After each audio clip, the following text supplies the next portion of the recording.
Well, unfortunately, it looks like we have a trade war.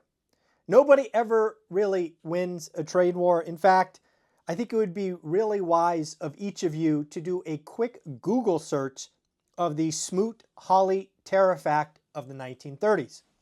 Now, you may not have heard of this, but let me tell you, it is important. Heading into the 1930s, the U.S. was clearly in a recession.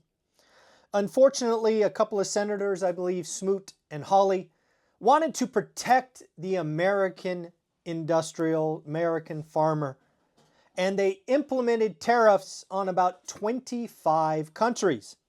These countries do what countries do, and they created their own tariffs. This is often referenced as what made the Great Depression the Great Depression. Yes, folks, when the Smoot-Hawley Tariff Act of 1930s went into effect, it was aimed at protecting American businesses and American farmers. Ultimately, it worsened the economic crisis, triggering retaliatory tariffs and severely restricting international trade. It is widely considered a major contributor to the Great Depression and the severity of the Great Depression. So this should not leave you warm and fuzzy. This is not a great precedent for all of us to research. On top of that, just 3 or 4 days ago, I talked about the Atlanta Fed and GDP Now that had the expected Q1 GDP at negative 1.5%. Folks, it got worse. It got way worse. It is now negative 2.8%. We went from a high of 3.9% now to negative 2.8. Folks, that is almost 7% swing. The American consumer, the American business, shoot, the federal government has stopped spending. Q1 is going to be a negative quarter. Q2 is not shaping up much better. We may get that often called for recession. Probably the only good thing you could think of is the 10-year note, should we go this direction, will continue to fall. If GDP Now is correct at the Atlanta Fed, it would not be a stretch to think that the 10-year note will be sub 4%. Think about that. Seemingly 3 weeks ago, it was 4.8%. Now, we're knocking on the door, or soon we'll be knocking on the door of 4%. Yahoo Finance released an article this evening that I read that talked about the tariffs from Mexico potentially raising the cost of cars and trucks by $12,000. Folks, the American economy is clearly slowing down.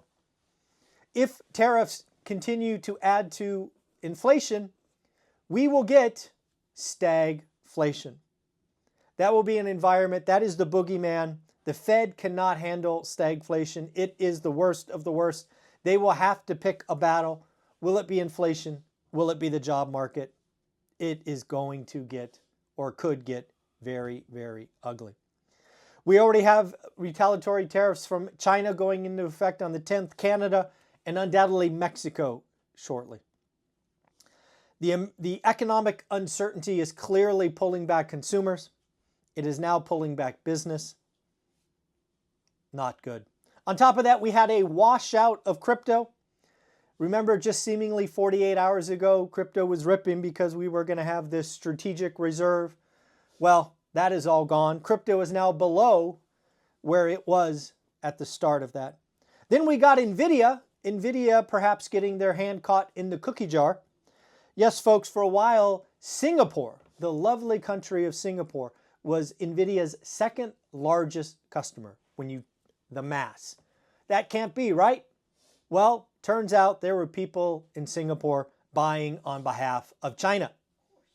That's not good because China had an embargo and we're not allowed to buy these. So they were bought or transferred or whatever. There's now people arrested because of this. The 10-year note as of the close is the lowest since October, likely going lower. But, you know, a lot of you are looking for lower rates, to which I say, be careful what you wish for. Fed President Mulson, what do you say? How do you pronounce that? Mulsalem? Something like that. Labor market is around full employment. Cross your fingers. Let's hope it stays there. Recent consumer and housing data pose downside risk.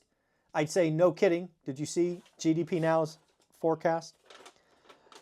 Recent data suggesting downside risk to economic growth. I think so. And of course, rising inflation expectation bears watching. Let me get this right. Slower growth, more inflation, aka stagflation. Lastly, we'll talk about Leon Cooperman. He is trimming his stock portfolio. This is an individual who has often been very bullish and fully invested. He is raising his cash position to 15% and selling stocks into strength. Folks, I don't know what to tell you. If you're thinking about real estate, nothing changes. Get a buy box, daily discipline, write disrespectful offers. If you're looking to refinance, I guess rates are going down. Again, a nearly 3% negative Q1 is going to probably mean a double cut. The Fed could cut 50 basis points if the economy rolls off a cliff. They do have to watch inflation. You know, you start adding $12,000 to the cost of a car or a truck. You start adding inflation to the cost of housing. The Fed has got to be nervous. Frankly, I'm nervous. Stagflation is a real possibility. Folks, at the end of the day, do me a favor, like, subscribe, comment. Please join our school community. It now has 360 some amazing folks, 6 different accountability groups, thousands of dollars in free education, and it only costs you 67 pennies a day.